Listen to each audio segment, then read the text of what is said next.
This is a clip from one of our recent live streams. We stream live every Tuesday at 7 p.m. Central Standard Time. As a reminder, this is our second channel, Fish the Moment Live. Our main channel, Fish the Moment, is where we have all of our highly edited YouTube content. We spend 30 to 40 hours a week producing one YouTube video that's posted on the Fish the Moment channel every Friday at 7 a.m. Central Standard Time. These videos include on-the-water footage of us actually fishing, as well as detailed instruction on how to use electronics, fish offshore, and a lot of other great information. Make sure to check out the Fish the Moment channel if you enjoy the content on this channel. Next thing we want to talk about, and the next secret that we kind of want to get into is something actually Randy just mentioned, and that's that depth of the brush pile. And really the secret, or the thing you need to be looking for with brush pile fishing, is you need to find the correct depth of your brush pile based on your water clarity or based on how your lake sets up. And I want to give you guys a couple examples of what I'm talking about with this. And I'm actually going to spoil a couple things from one of my seminars, Randy, and I'm going to show you guys something from these seminars, one of the graphics I put together, just to give you guys an idea of what you can expect there too, but also it just helps me illustrate this so much better. So here's a couple things to kind of keep in mind.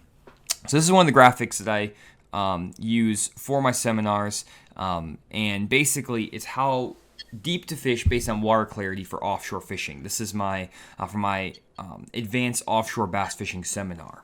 And basically what I always say is that these are kind of the key depths you need to be looking for, and I'm not going to explain how these depths come to be or how they shift and change here.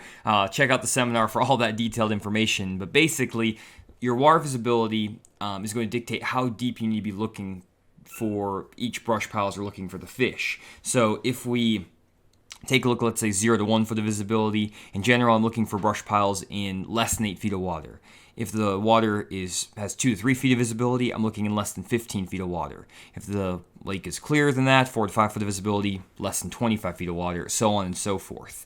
And really the big deal with offshore brush piles in the summer is that the water clarity can play a big factor, but what overrides that in a lot of lakes is the thermocline. We've talked about the thermocline before. I also have a whole video dedicated to it. Randy just did a video on the thermocline a couple days ago as well, so check out those videos on our channels. But basically the thermocline is the area where you have warm oxygenated water up at the surface, and then you have cold, less oxygenated water on the bottom. They mix, and it creates this point where the bass and the baitfish don't really want to go below this thermocline.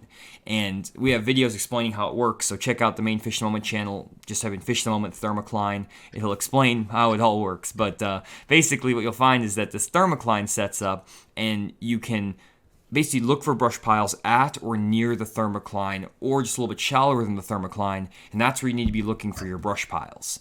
And you can find the thermocline by using your fish finder. So if we go to some sonar recordings here, I can show you how you can do that. And I've shown this before, so if you guys have seen this before, I apologize.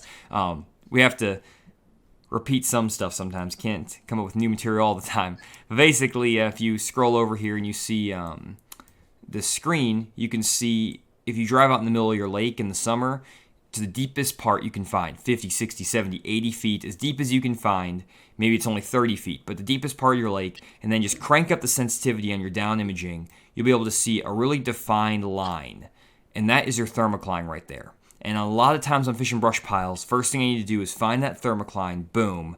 Then I'm going to find where brush piles are above that thermocline line. That's the depth I'm going to be looking for. And if you can find the brush piles in and around that depth, usually they're going to be very productive. But you can also find that some of the best brush piles are not even at the thermocline, but they're way above the thermocline in like 5-10 foot of water. So just because the thermocline's here doesn't mean that you have to fish right by the thermocline. You can fish up shallower than that, up in 10 foot of water, even if the thermocline's in 20 feet of water. So that's just kind of some stuff to take a look at there.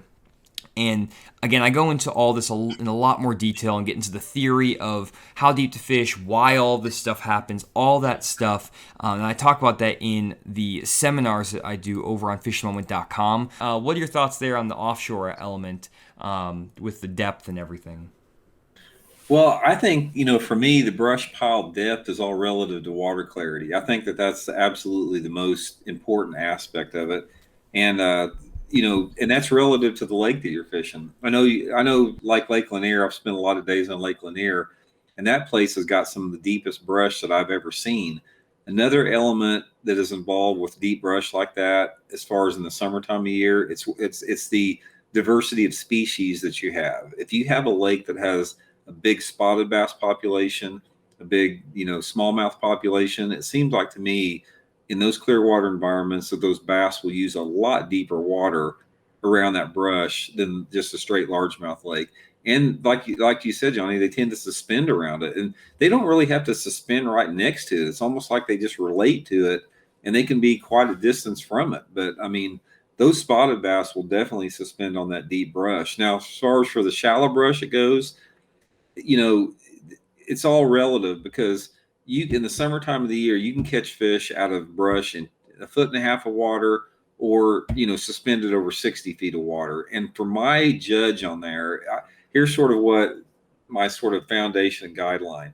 If I'm fishing water visibility that is like say 6 inches to 1.5 feet, I'm trying to stay in that water depth that is like under 4 feet.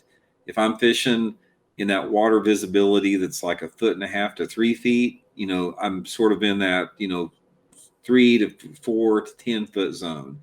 And if that water visibility is over 4 foot, that's when I'm a little, obviously going deeper with that. So, I just think that the water clarity has a lot to do with it. But another thing that you'll find is bass will use brush in a wide range of water clarities too. It's just because you've got water visibility in a clear water lake like Table Rock Lake, and you've got a brush pile in 5 foot of water, there may be bass swimming around that thing. In fact, you may be able to roll up there and see bass swimming in a brush pile in 5 foot of water, but those bass are sort of uncatchable most of the time. They're sort of, really skittish to be up there, but they want to be shallow to feed on the crawdads. They want to be around some type of cover, but they're just really inactive. That's why in those situations, if you're in a lake that's got clear water and brush, or clear water and brush, you need to focus around those techniques around the low light conditions. Early and late in the day, cloudy, windy type conditions will catch those fish. But uh, that's just the foundation. I mean, like I said, there's going to be variations, based upon the lake that you're fishing, the species, the angle of the bank that you're fishing, the rock composition, the type of brush, the complexity of the limb on the brush. There's a lot of variables to it. If you enjoy our videos and want a free and easy way to support the channel, head to our website, fishthemoment.com. Then head to the Support Fish the Moment page. Here you'll find our Tackle Warehouse affiliate link. If you click this link, then check out on Tackle Warehouse, we'll get a small percentage of your sales. The way this works is that we have a special link with Tackle Warehouse. So if you bookmark this link on your web browser and then click it every single time you visit Tackle Warehouse, you'll be supporting Fish the Moment with every bait you buy. Yeah, for sure. That's definitely true. There's so many factors that go into all of this stuff, guys, with shallow offshore. So we're trying to give you, again, nice overview, but obviously we can't know exactly what you're going to be facing on your exact lake. One question I thought was really good was from APO Fishing. Says, say there's a shallow brush pile on a giant flat. Does the bottom need to be a certain bottom content, like a hard rocky bottom, or does it really matter? Honestly, I find with those brush piles out in the big flats, it doesn't really matter if it's a mud flat, if it's a sand flat, anything like that. If you have a brush pile out there that just got dropped in the middle of it, and it's more important that there's some sort of like highway for those bass to get to that brush, whether there's like a creek channel within 15-20 yards of it, or a little ditch, or some sort of change in depth somewhere close by. That's helpful. Usually you're not just going to find fish on a random brush pile in the middle of a giant flat with nothing around. There's usually some sort of tiny contour change that holds them there. Would you agree, Randy? Yeah, definitely. So, and another thing I wanted to mention, one of the questions here is that, because we had a question from somebody that says we don't have any brush up north there. That is a good point, because I have found all the lakes that I fished up north, all the Great Lakes, all the lakes I fished in New York, bass do not relate to the brush up north for whatever reason like they do anywhere else. I don't know if it could be the fact that, the species, it could be the water clarity, it could be the fact there's grass there.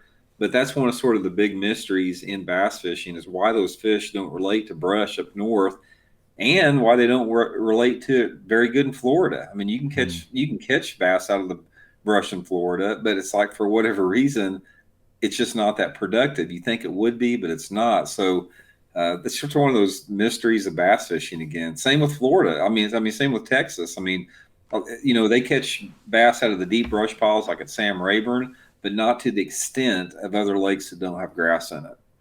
Yeah, the grass definitely plays a factor in that for sure. And I'm going to try to get some videos filmed up north at some point. I love grass fishing. Offshore grass fishing is one of my favorite things to do in the whole world. And actually, there's a lake, Randy, right by in Oklahoma, about an hour from my house, that has some offshore grass in it. It's not like hydrilla or like the deep grass flipping stuff, but it's grass. So I went out there the other day just to kind of check it out. And I'm actually going to post that video to the Fish the Moment Live channel. I'm going to show the whole process of how I find the fish. I catch like a 4 pounder, another like pound and a halfer, and I miss a couple other good fish, all in like a 45-minute period in a giant grass flat. And I show how I break it down and how I find the fish out there. So I'll post that for you guys. I feel like I'm really, really good at offshore grass fishing 'cause that's how I literally grew up fishing, but I never do it. Whenever I get the chance to do it, like on Lake Washita over in southern Arkansas, there's sometimes when you can do it in the spring and it works well. But if I can get an offshore grass bite, that is like my number one favorite way to fish. But we just don't have anything. I'm in the furthest possible way away from grass here in Oklahoma. It's just rock, rock, rock, and rock, unfortunately. That was the biggest learning curve for me early on in my career because just like you said, we had flooded willow trees and rock here in this part of the country, and it took me 5 or 8 years to really get good at fishing offshore grass. I'm like you, I love to fish it now, but it's a completely different game than in fishing non-grass lakes. Oh yeah, it's a different mindset and everything. I talk about that in that video I'll post, guys. You'll see that here coming in the next week, And probably. that's why also that I've noticed there's a lot of guys that grew up fishing grass lakes.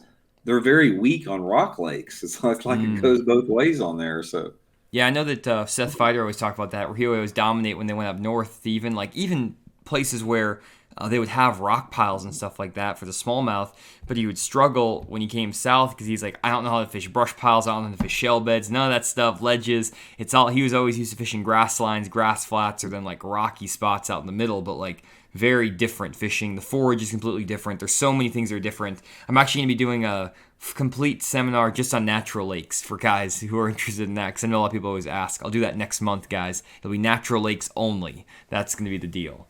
Thanks for checking out the video. If you made it this far, we'd really appreciate if you left a like on the video. It helps us out with the YouTube algorithm and gets these videos out to more people. Also consider subscribing. It's free and it lets you get notifications of every single one of our videos that we upload daily. Finally, remember to check out the main Fish the Moment channel, where we actually have on-the-water fishing footage as well as detailed graphics on electronics, offshore fishing, bass behavior, and a lot of other great information. Thanks for checking out the video, and we'll see you on the next one.